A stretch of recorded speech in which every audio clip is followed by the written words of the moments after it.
Jujutsu Kaisen Season 3 Full Story, ang huling laban ni Sukuna at Yuji. Sukuna vs Yuji, ang katapusan. Isang buo, detalyado, at walang putol na kwento ng buong Jujutsu Kaisen Season 3. Mula sa aftermath ng Shibuya Incident, pagbabalik ng mga makapangyarihang sorcerers, hanggang sa pagsiklab ng calling game na magpapabago sa mundo ng Jujutsu. Dito natin masasaksihan ang pagkasira ng tiwala, sakripisyo, at ang tunay na kapalaran ni Yuji, Sukuna, Megumi, Gojo, at Kenjaku. Pagkatapos ng madugong laban sa Shibuya, nawalan ng maraming buhay. Si Gojo ay nasilpa rin sa prison realm, at si Sukuna ay unti-unti nang kinokontrol ang katawan ni Yuji. Ang mga Jujutsu higher-ups ay nagdeklara ng parusang kamatayan kay Yuji Itadori. Pero dahil kay Yuki Tsukumo at iba pang mga sorcerers, napigilan muna ito. Si Kenjaku, na ginamit ang katawan ni Geto, ay nagsimula ng mas madilim na plano, ang calling game. Gagamitin niya ang mga cursed spirits, sorcerers, at bagong gising na mga ancient sorcerers para pasabugan ang buong Japan sa isang digmaan ng kapangyarihan. Layunin niyang pagsamahin ang humanity at cursed energy upang makagawa ng bagong lahi ng tao. Sumulpot ang mga dating hindi kilalang makapangyarihang sorcerers gaya ni Kinji Hakari at Yuki Tsukumo. Si Hakari, na dating expelled student, ay may abilidad na parang walang kamatayan, dahil sa kanyang domain expansion, kaya niyang gumaling tuwing matatamaan siya. Siya at si Panda ay naging susi sa paghahanap kay Gojo at sa paghahanda para sa calling game. Ang mga estudyante at kaalyado ng Jujutsu Tech, ay naghati-hati para pasukin ang mga barrier ng calling game.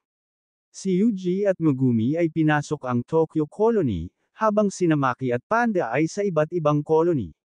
Layunin nilang hanapin si Tengen-sama at protektahan ang mga inosenteng tao mula sa mga brutal na kalahok. Si Maki Zenon, matapos masunog ang katawan, kasama ng kapatid na si Mai, ay muling bumangon na parang si Toji Fushiguro. Wala siyang cursed energy pero ang katawan niya ay superhuman. Pinatay niya ang buong Zenon clan, bilang paghihiganti sa kanilang kasakiman. Tinagurian siyang bagong Toji ng henerasyon. Habang nasa gitna ng calling game, si Sukuna ay biglaang lumipat sa katawan ni Megumi Fushiguro gamit ang kanyang binding vow. Ginamit niya si Megumi, upang maging mas malakas. At sa ilalim ng Sukuna possession, pinatay niya ang sariling kapatid ni Megumi na si Sumiki, dahilan para tuluyang masira ang loob ni Megumi. Na-unseal na si Satoru Gojo. Ang pinakahihintay na rematch ay nagsimula. Sukuna vs Gojo Satoru. Sa unang bahagi, tila nakakalamang si Gojo, gamit ang kanyang limitless curse technique at hollow purple.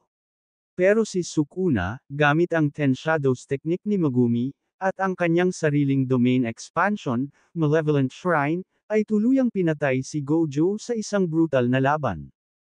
Habang lugmok ang lahat, muling tumayo si Yuji, gamit ang natutunang mga curse technique mula sa mga nauna. Sa tulong ni Namaki, Yuta Okusu, at Todo, hinarap nila si Sukuna. Sa dulo, si Yuji ang nagtamo ng kapangyarihang lagpas sa inaasahan. Reversed Curse Technique, plus Soul Control. Naging madugo ang huling sagupaan. Ginamit ni Yuji ang lakas ng kanyang buong katawan at kaluluwa, para wakasan ang paghahari ni Sukuna. Sa isang sabay na final attack, si Sukuna ay tuluyang nalusaw. Pero si Megumi ay nanatiling nawawala ang ulirat, tila nawala na sa sarili. Matapos ang calling game, si Yuji at ang ilan sa kanyang mga kasama ay buhay pa, pero sugatan sa katawan at isipan. Si Yuta ang bagong tagapagbantay, habang si Maki ay pinuno na ng Jujutsu Core. Isinara ang libro ng Jujutsu Kaisen Season 3, isang kwento ng sakripisyo, pagkakaibigan, at ang mabigat na katotohanan ng kapangyarihan.